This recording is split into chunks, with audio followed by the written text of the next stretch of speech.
各位網友大家好啊！今日係展開日本之旅 Day 5，時間真係過得快啦，差唔多一個星期噶啦。今天我哋深入了解札幌嘅所有 city 嘅情況俾大家睇下。鏡頭前係個地下嚟嘅，原來周圍都有呢啲咁嘅告示講俾大家聽，唔能夠隨意抌垃圾，同埋唔能夠隨意喺室外食煙啊！如果你觸犯呢兩條條例，會被罰款1000日元。仲有另外一環，大家見到鏡頭前個垃圾車啊，佢哋垃圾車都好乾淨，同埋啲垃圾都好乾淨㗎。現在我哋嚟到札幌市最有名氣嘅 Sapporo Tower， 中文譯過嚟就係札幌電視塔。Sapporo Tower 位於大通公園嘅起點，塔層高達到90公尺。如果你有興趣，可以登上觀景台，仲可以俯視整個札幌市嘅全景。好似今日天氣咁好呢，如果你登上觀景台，望去遠處仲可以睇到日本海添喎。佢哋介紹。我哋慢慢行過嚟，呢一邊就係大通公園啦，又係札幌市最有名氣嘅公園。佢係位於札幌市中心，入邊種植好多丁香花啦，同埋其他嘅樹木。據佢哋介紹，品種多達90種以上，種植嘅樹呢，環繞成個公園達到4700棵咁多。喺呢個公園呢，喺不同嘅季節都會舉辦不同嘅活動。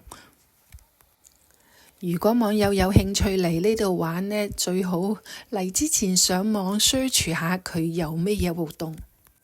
大家請留意睇睇呢個係咩嚟嘅？原來係吸煙室嚟嘅。剛才咪講咗喺馬路上唔能夠吸煙，因為佢日本政府新定咗個法律，係室外唔准吸煙嘅，所以佢哋就建咗嗰啲吸煙室嚟俾有需要人士喺入邊吸煙。個個都好自覺啊，走咗去入邊吸煙。因為我哋琴日租車已經到期，所以退咗部車。今日我哋係搭巴士嚟到呢度札幌嗰個啤酒博物館啊，係最有名氣嘅。呢個啤酒牌子呢，我喺多倫多都見過好多地方 LCBO 都有得買。今日有啲風啊，大家有冇睇到啊？啲風吹落嚟嗰啲櫻花花瓣，有種飄香雪嘅感覺。地下周圍都係佢哋啲花瓣。講明係啤酒博物館一日遊，我哋當然走入去睇睇佢有咩啤酒展示俾我哋睇睇。一於行入嚟，一入到嚟俾啲圖片所吸引啊！嚟到日本差唔多一個星期，都有留意到佢其他係嗰啲語言方面，基本上係4種語言啊，唔使講日文、英文、中文同埋韓文啊。所以好多時嗰啲簡章呢，佢都係印埋中文俾你哋慢慢睇嘅。依家我哋嚟到係嗰個 shopping centre， 睇下佢入邊有咩買先。嗱，佢買嘢都好細心㗎。如果啲原盒包住嘅呢，佢都有個 sample 擺喺度俾你睇。不過嗰啲 sample 唔食得㗎吓。每一個品種都幾乎有個 sample 擺喺度俾你睇下入邊有乜嘢。每樣零食都唔係好貴，都係幾百日元一盒。睇下你個人選擇咯。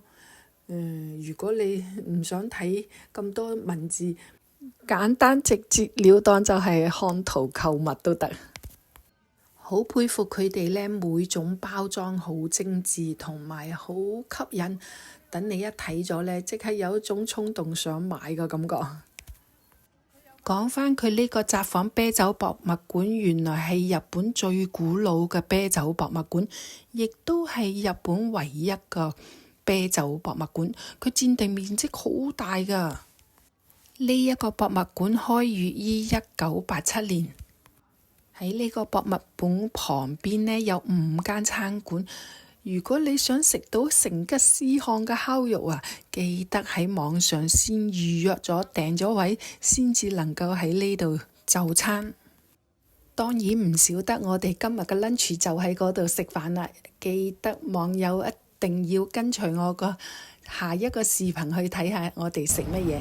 哇！真係古色古香，好靚好靚好靚，有大片製作嘅風範。今日我哋入嚟呢個啤酒博物館呢，係唔使俾門票㗎。呢個啤酒博物館個重點主角嚟啦，就係佢啦。呢個好大型、好巨型嘅啤酒蒸佛釜，睇個目測感覺足足有3層樓或者超過3層樓咁高啊！同埋佢外觀個顏色感覺係應該係銅器㗎。佢旁邊仲擺咗好多嗰啲釀酒工具，甚為壯觀㗎。Sapporo 札幌啤酒創建於1875年，係日本政府開拓喺北海道札幌市嘅所在地。佢哋入邊嘅歷史差不多都睇完㗎啦。因為呢，當時佢話有得試啤酒嘅，但要俾錢，所以我就當時就冇選擇喺呢度試啤酒啦。因為對酒嗰方面都係欠缺咗太多啦，所以就係入嚟睇睇參觀下。眼前呢度就係札幌啤酒商標嘅歷史演化。大家都睇到啊，每個商標都惟妙惟肖，唯一不變就係嗰個紅星啊，始終都喺度。OK， 今日日本北海道札幌大通公園啦，同埋札幌啤酒博物館嘅視頻就到呢度，多謝大家收睇，希望大家繼續 follow 我嘅視頻。